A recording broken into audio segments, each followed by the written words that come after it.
Hey guys, what's up? It's me, Austin, and today I'm going to be talking about something that has been discussed before, and it will indeed be discussed again in the future.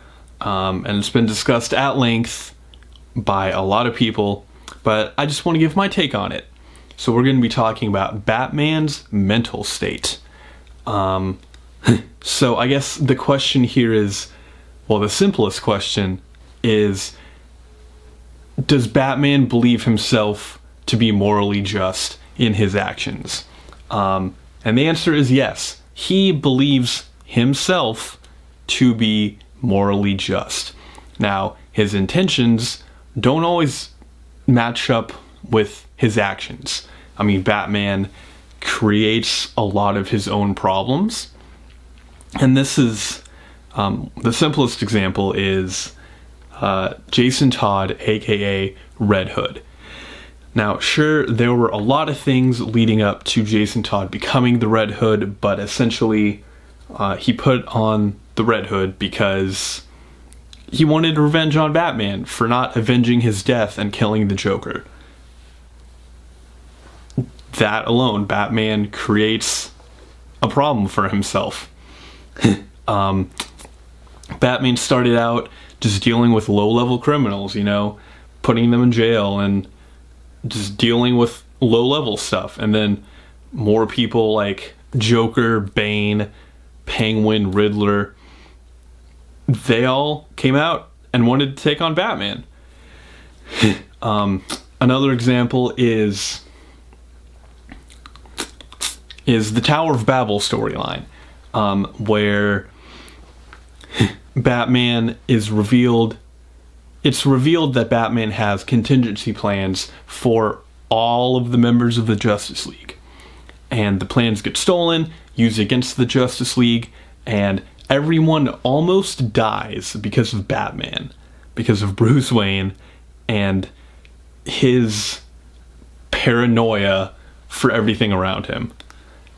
But I guess that sort of makes sense for Bruce Wayne's point of view, because he also doesn't even fit in a world full of superheroes.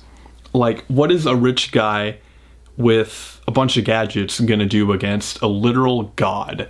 Or even like Green Lantern or Wonder Woman. And I know that he's beaten all of them at some point or another. That's not the point.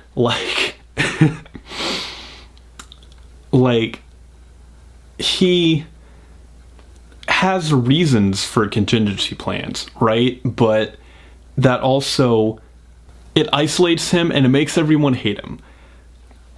That's the other thing. Batman doesn't have a lot of friends. Like, Bruce Wayne doesn't hang out with anyone. He has no connections. He goes on dates with, like, Selena Kyle, and he talks to Commissioner Gordon, and he does stuff, right? But he doesn't have any real friends, Like, he's not going to go out on the weekends to, like, catch up with anyone. He's just going to sit at his home, and just be there, right?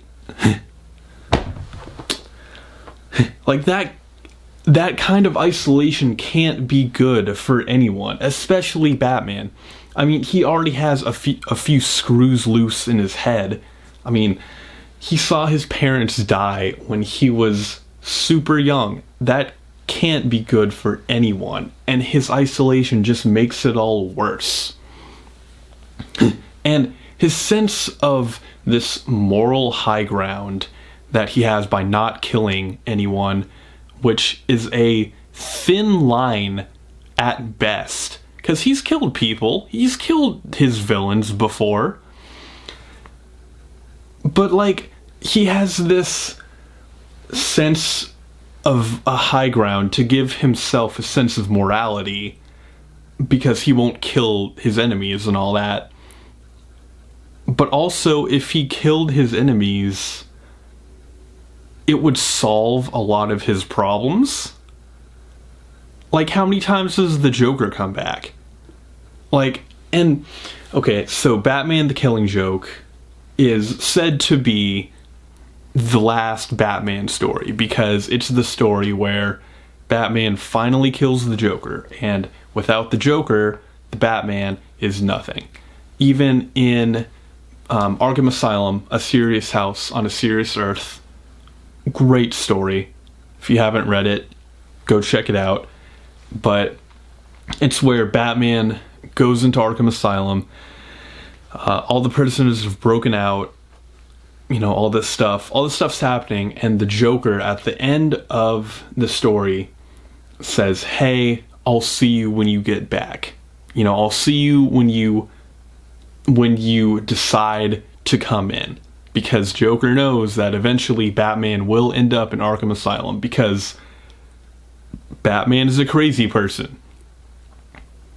You know, ironic. Batman, a crazy person, going up against Joker, another crazy person. But at the end of the day, I guess it all makes sense. For Gotham, at least. Because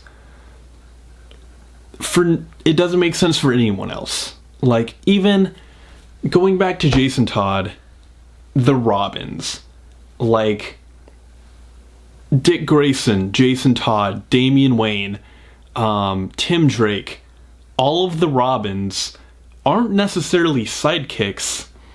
They're more of just what Batman needs at the time. And even Batman forms Robins into a mold of himself.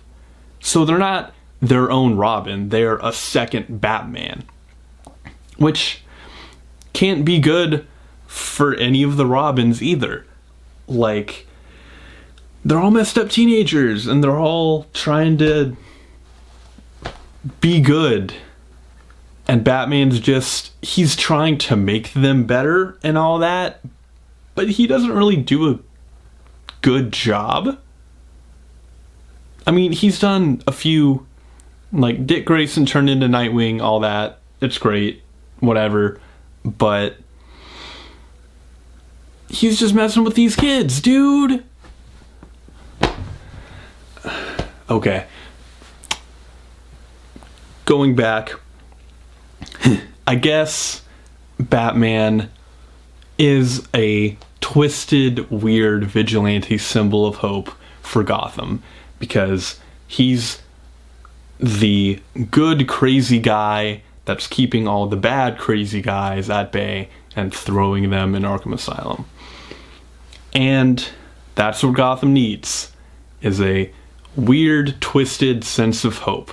And if it gets them through the day, then more power to them.